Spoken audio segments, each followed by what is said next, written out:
Bonjour tout le monde! Aujourd'hui, je vous amène à la cabane à sucre. Même si le temps des sucres est fini, on est à Chersey, une cabane à sucre artisanale, là, pas où on reçoit des gens pour en faire un commerce, mais on peut revendre le sirop.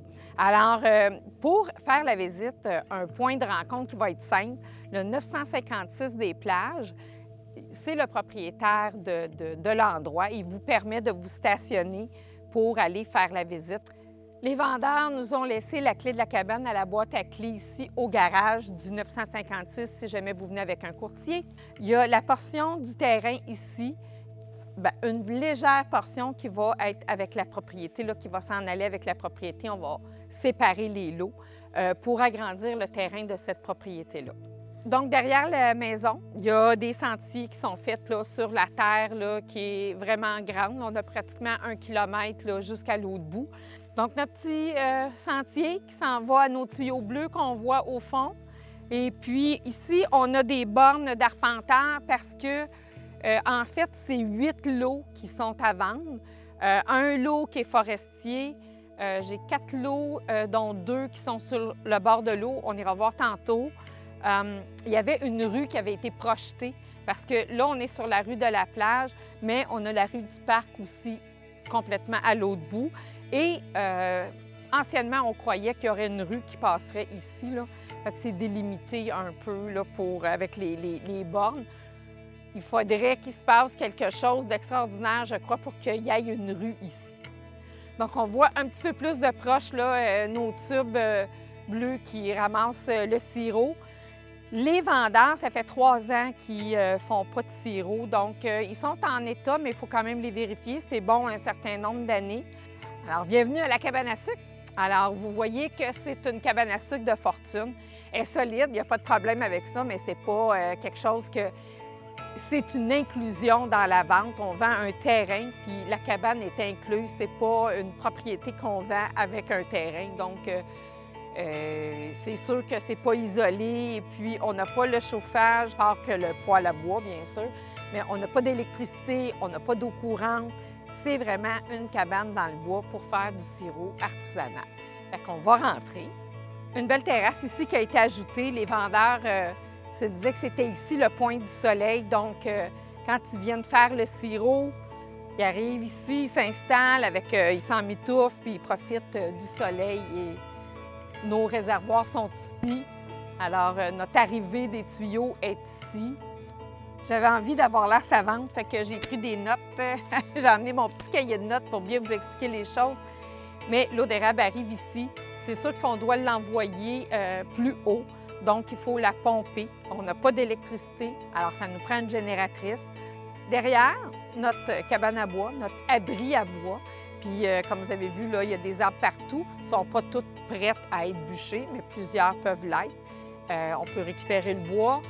Le lot qui est zoné forestier a environ, là, quand on va avoir enlevé le bout qu'on veut donner à la propriété, environ 225 000 mètres carrés. Donc, c'est immense. Donc, du bois, vous n'en manquerez pas. Alors, il y a de l'équipement pour faire le sirop d'érable qui est inclus dans la vente. La pièce maîtresse qui est l'évaporateur avec notre foyer là, qui est ici très typique. Donc, on met le bois, hein, on fait évaporer notre sirop qui s'en vient ici. On le fait bouillir. Notre évaporateur, là, la récupération de la condensation. Il nous reste des tubes. On a plein d'outils ici pour être capable de travailler. En haut, au grenier, on a plusieurs chaudières d'inclus ici. Actuellement, le vendeur entaillait 400 érables. On aurait une possibilité peut-être d'aller à 2000 à 3000 érables. Quand notre sirop est prêt, on l'amène de ce côté ici. Bien sûr, notre poêle à bois pour se tenir chaud. Hein, si on veut se faire un café, on veut manger, on a le poêle à bois. La même chose ici, il n'y a pas d'électricité, mais on voit quand même qu'on a des encastrés au plafond. On pourrait se mettre soit une génératrice ou une batterie marine pour être capable là, de s'alimenter. On a ici le vacuum.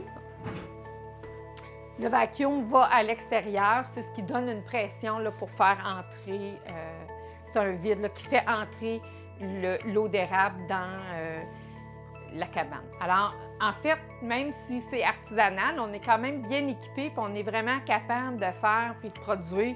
Puis c'est sûr qu'on pourrait grossir notre production là, très facilement. Quand l'eau d'érable est prête à sortir de l'évaporateur, alors on l'amène ici au bain-marie. Hein, on voit le bain-marie, on a notre réchaud ici.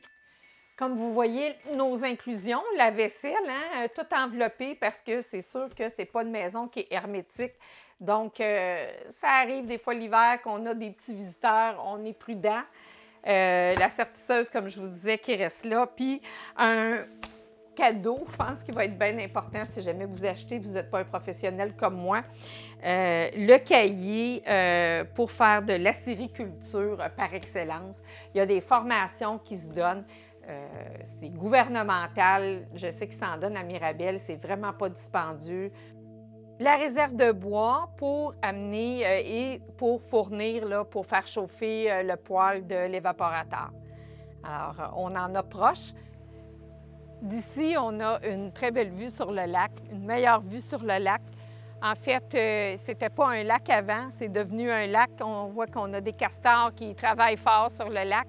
On peut prendre notre canot ou notre kayak, puis on a peut-être 4 minutes de coup de rame en ligne droite et puis on va être rendu au bout. Bien, on peut se promener aussi. Après ça, ça devient marécageux, là. Puis après ça, il y a un autre lac un peu plus loin. Ce lac-là s'appelait le lac Benoît avant. Maintenant, le lac, c'est le lac sans nom. Mais c'est quand même un beau paysage. On est à l'entrée du lot forestier, du lot de la cabane à sucre, à côté du 1140 du parc à Chersey toujours. L'autre côté, c'est Saint-Calix, donc c'est vraiment proche. Alors ici, si on marche, bien, on aboutit ici. On pourrait passer ici, venir visiter si on veut, voir, mais du lundi là, au jeudi. Sinon, il faut venir avec le courtier absolument, avec un rendez-vous. Ici, pour être une rue, c'est sûr qu'il faudrait vraiment travailler le chemin là, pour se rendre au fond, pour possiblement avoir peut-être une propriété qu'on pourrait construire. C'est sûr qu'il faut vraiment parler avec la municipalité, vérifier les zones humides qui se rendraient au bord de l'eau. Puis on voit ici, on a un piquet qui nous montre que de ce côté-là, c'est une propriété privée, c'est le voisin qui, lui, a un magnifique bord de l'eau. Alors, on ne peut pas aller de ce côté-là, mais de l'autre côté, par là, c'est au propriétaire. On arrive au bord de l'eau, que c'est magnifique, la Naudière. C'est sûr qu'ici, c'est une zone humide. Il faudrait, pour être capable de se construire, d'avoir probablement une passerelle, là, sûrement en bois, là, qui viendrait nous amener à l'eau. C'est sûr aussi qu'on aurait besoin de plusieurs tests, un biologiste probablement, pour nous dire où est-ce qu'on pourrait construire. Mais c'est quand même un magnifique paysage qui fait partie du lot total là, qui est à vendre.